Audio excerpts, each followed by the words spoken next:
Blue Cross and Blue Shield companies formed out of a need to provide affordable health care to teachers, loggers, and miners. We are now celebrating the 60th anniversary of the Blues, developing the National Labor Office to strengthen its commitment to organized labor. Blue Cross Blue Shield's National Labor Office remains focused on America's workers, advocating for affordable and equitable health care, partnering with strategic alliances to provide industry-leading products and services, and proudly serving more than 18 million unionized workers, retirees, and their families. Working hard for America's working families, for the health of America. Learn more by following them at Blue Labor on LinkedIn and X, formerly known as Twitter. And remember, you can check us out on Facebook or follow us on X, formerly known as Twitter. That would be AWF Union Podcast, AWF Union Podcast. All right, another segment of 131 coming your way. Labor 131, the 131st anniversary of the creation of Labor Day, going back to 1894. And joining us today is Jon Shelton. Jon is president of the American Federation of Teachers in Wisconsin, one of the many unions that was under attack when Scott Walker was governor, when he was elected governor in 2010. We're going to get into that, but we're also going to talk about what happened in Wisconsin going back to the 1930s. Jon Shelton, welcome to America's Workforce. Thanks for joining us today. A little more background on yourself. You're president of the AFT in Wisconsin and also a professor of labor studies, correct? Yeah, that's right. So I've been at UW Green Bay for about 13 years. And in that time, got involved in the labor movement. And now I'm president of the American Federation of Teachers, Wisconsin. And how are the teachers doing today? Because I know it has not been an easy ride for public sector unions. I know some of that is changing. We're going to get into that. But overall, and I know a lot of them have left the profession because of that and the attacks on unions in general over there. But how would you assess the situation today? Yeah, so we've had higher teacher turnover than pretty much every state around us that have stronger collective bargaining rights. Public education, we struggle for full funding in the state.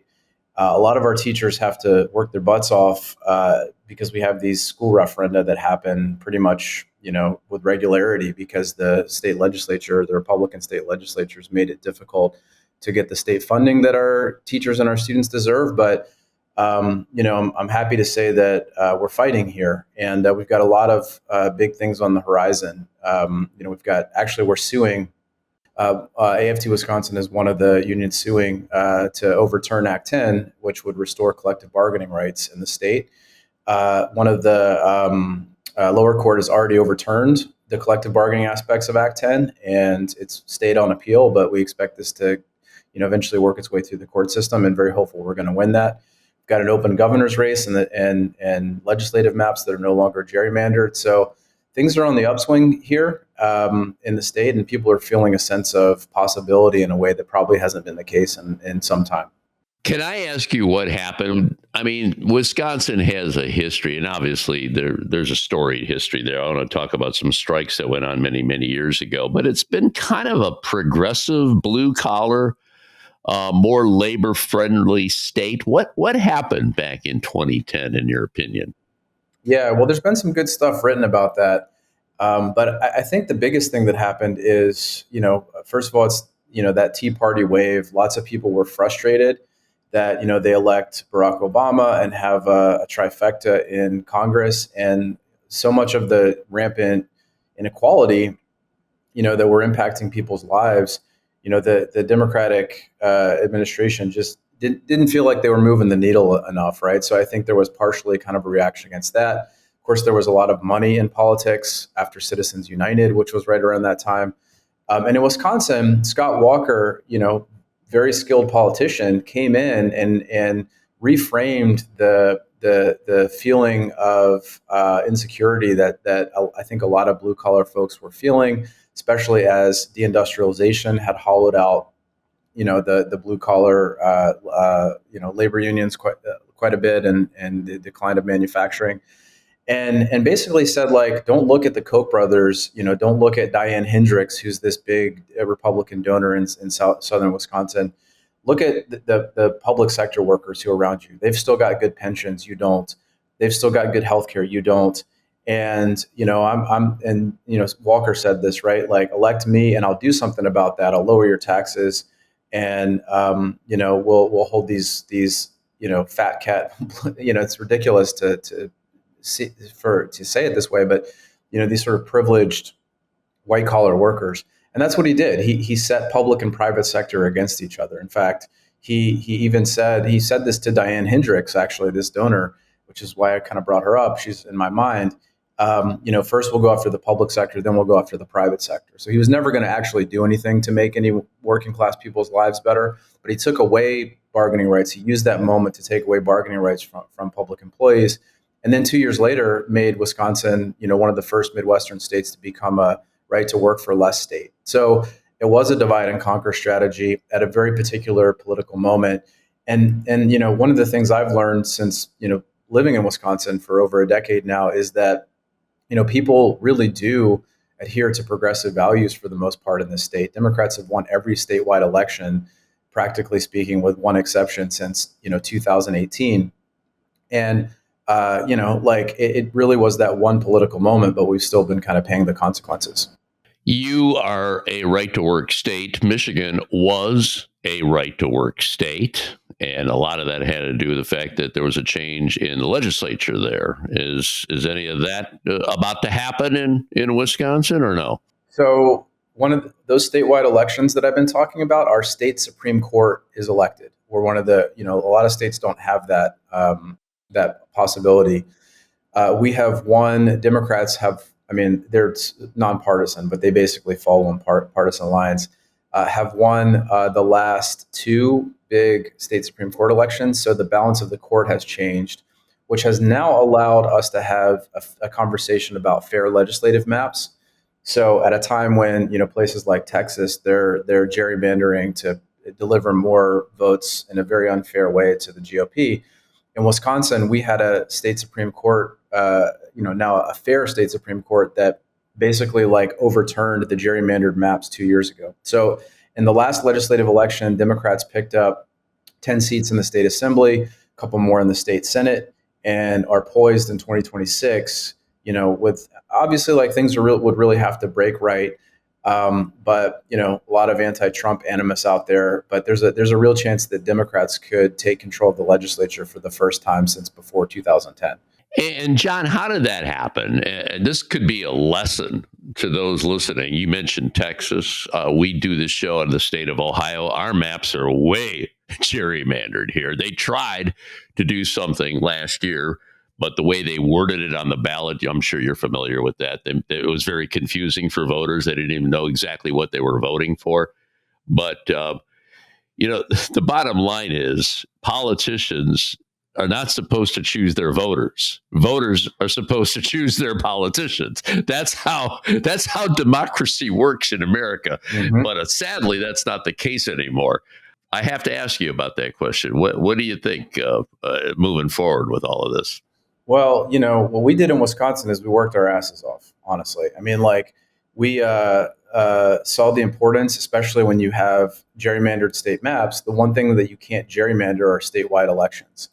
So we worked really hard in 2018 to elect Tony Evers governor, kicking Walker out when he was trying to run for a third term.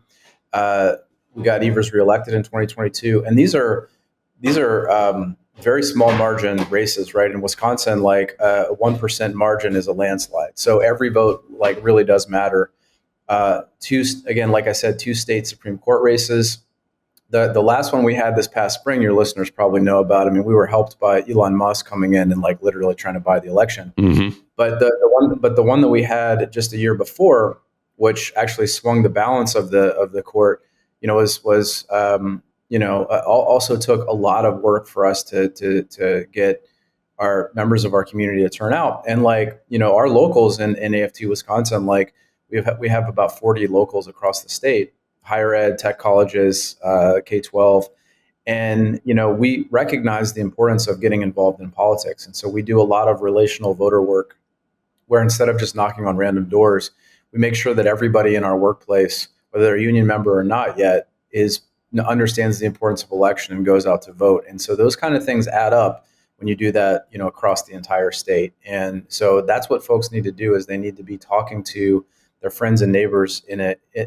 Research has shown that when you talk to people who are already in your network, you're a trusted messenger, and you talk to them multiple times, that's vastly more effective than just going out and knocking on random doors. I like that. Okay. You probably did a service to a lot of people listening to the show right now that are encountering similar circumstances in their respective states. Our featured guest today, Jon Shelton, who's president of the American Federation of Teachers in Wisconsin. We'll continue with him. This is part of Labor 131. What we're going to do in the next segment, take a deep dive into history, going back, my gosh, 90 some years, talk about some strike. One strike lasted a decade. We'll talk about that next, right here on America's Workforce. And don't forget, you can check us out on at least 5 platforms. That includes YouTube, Apple Podcasts, iHeartRadio, Spotify, and Pandora. And when you get an opportunity, here's what you do. Just sign up and receive our shows on a regular basis and give us a rating. We always appreciate those 5-star ratings. Our featured guest today, as we commemorate Labor 131, the 131st anniversary of Labor Day, which is right around the corner. Jon Shelton is our featured guest.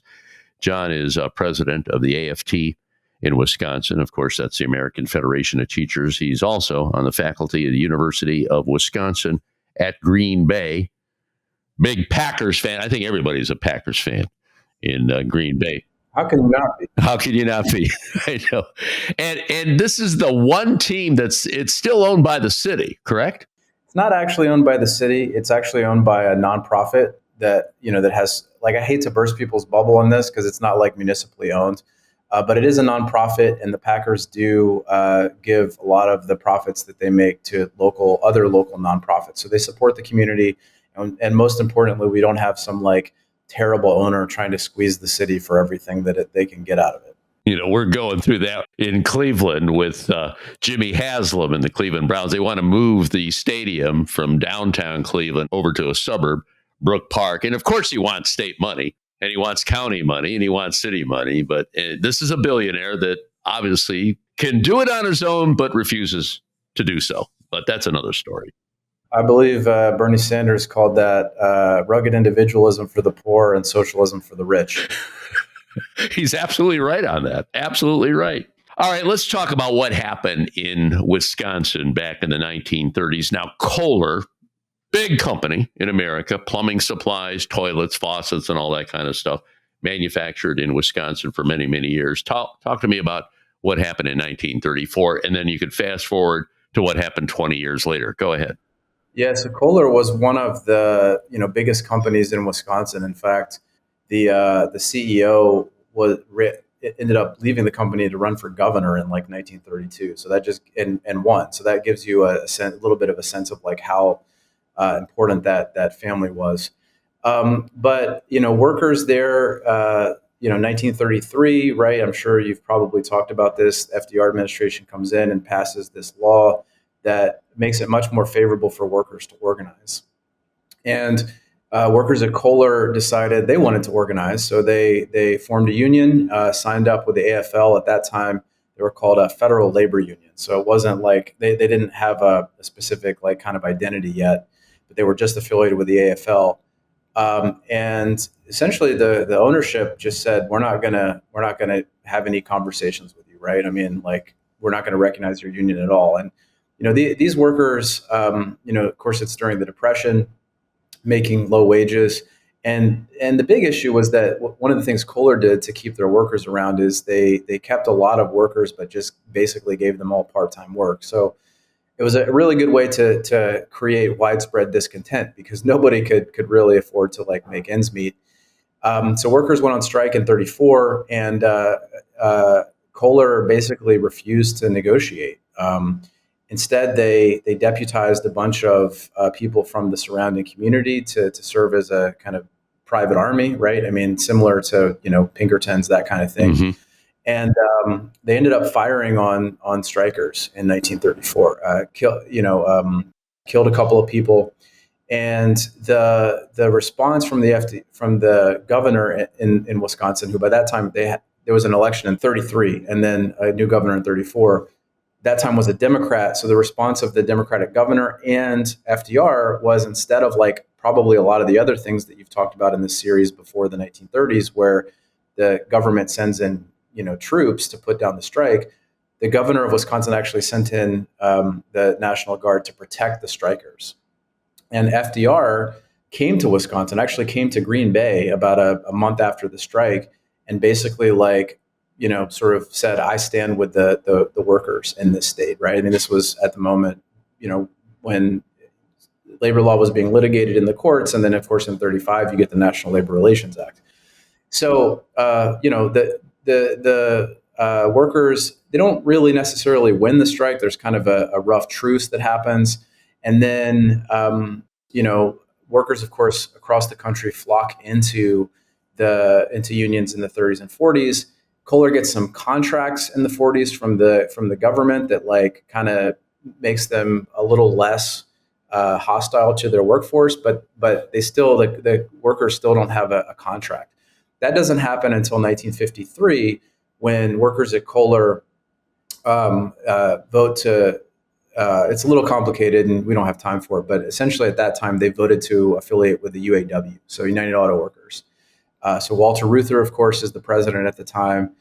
Kohler gives them recognizes them pretty quickly in '53, and they do get a contract, but it's very minimal. It's basically just a toehold. So in '54, there are a number of issues. Basically, the workers wanted a grievance procedure. They wanted more safety protections, and of course, they wanted a raise because they felt like they were, obviously weren't being compensated fairly, and the beginnings of a retirement plan. The Kohler company just completely dug in, right? And at that time, the CEO of Kohler, the CEO's brother was actually the governor at the time, but he was a Republican. So again, this is sort of the Kohler family is huge in the state, but the brother kind of stayed out of it, right? And the president of Kohler was very hostily anti-union. Didn't kind of a Ronald Reagan Republican in the 50s, if you will, and basically just said, we're going to take a hard line on this. Refused to negotiate. Workers were on strike. They picketed in front of the plant for 2 months. There was some armed hostility, but not nearly as much as in 34. And then sort of after that, it kind of got bogged down into a war of attrition. So you had some workers who crossed the picket lines, were fighting with family members who didn't cross the picket lines. But the company did all kinds of nefarious things, everything from hiring women to go into bars where they knew the workers were and trying to find some dirt on the union leaders, that kind of stuff. And ultimately it ended up getting litigated in the courts. So, of course, the National Labor Relations Act was only 20 years old at that time, and so this kind of became a test case for the National Labor Relations Board ability to enforce unfair labor practices. Went all the way to the U.S. Supreme Court. So, and workers did a big boycott of Kohler products, which is probably one of the main reasons that people in the country remember Kohler, because there was a big boycott Kohler campaign in the 50s. The workers eventually won. They did they got a really good contract, but again, it took 10 years and had to be upheld by the courts. And the UAW ended up basically, spending quite a bit of money and quite a bit of resources to win that strike. So it's a very important strike. Again, probably the nation's longest continuous strike from 54 to 65, but also kind of empowered capital too, because they could basically say, look, if you drag these things out, the workers may win, but you could imagine not every union in the country could afford to fight that battle that Kohler waged. So it kind of is very important for labor history, because it shows not just that workers could win under these scenarios, but also that corporations were going to start. It was sort of the tip of the iceberg of corporations really organizing a war against workers. I have to ask you, how many workers were part of that union that went on strike, and how many, to your knowledge, were left? I mean, that's a long period of time there, a decade. You mentioned started in 54 and it finally wrapped up in 65. That had to be very, very tough for these people to navigate through that time period. Yeah, so I don't know the exact number off the top of my head, but it was thousands of workers, and it was very difficult for people to navigate. I'm on the board of the Wisconsin Labor History Society, and we did like a 60-year anniversary. This was back in 2014, and we had some of the vets of that strike, right?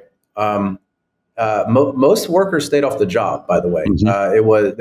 There were some that didn't, that went back, and people from the surrounding community were also hired as strike breakers. But I can remember one of the workers from that time basically telling the story about a friend of his who said his wife came to him one day with a lunch pail and divorce papers and said, pick one, basically, right? So that's probably somewhat apocryphal, but you can understand that gives you a sense of the enormous amount of pressure that these workers were under to not stay out on strike that long, right? Because that had real material impacts for their families. But and some of them did find other jobs, other places, right? But the real impact, that the pressure they were under to make ends meet, but also from their coworkers, their union brothers, to not cross the picket lines. Right. Mm-hmm. Now, again, the advantage that the UAW had is they had a very deep treasury, and so they could afford to help mitigate those losses for such a long period of time. But not every union, again, had that at the time, and it doesn't today. Yeah. That was a different UAW back then under Walter Reuther. That's amazing in itself. Well, this was a great history lesson. Our featured guest today, Jon Shelton, president of the AFT, American Federation of Teachers in Wisconsin, also teaches labor history at the University of Wisconsin at Green Bay. Fascinating discussion. Thank you so much for joining us, and keep doing what you're doing. We got to make sure these kids of today know exactly what went on so many years ago, so they find out how we got to where we are today. And that struggle, as you well know, especially what you mentioned about Act 10, that struggle is still on today, and it probably will still be on in the years to come. So hang in there, brother, okay? Absolutely. Yeah, we're the sons and daughters of those folks who fought at Kohler. So that's part of our legacy, and we're up to the challenge. Happy Labor Day. That'll be it for another edition of America's Workforce. Coming up tomorrow, the Amalgamated Bank of Chicago and another edition of Labor 131. Until then, all of you have a safe and wonderful day.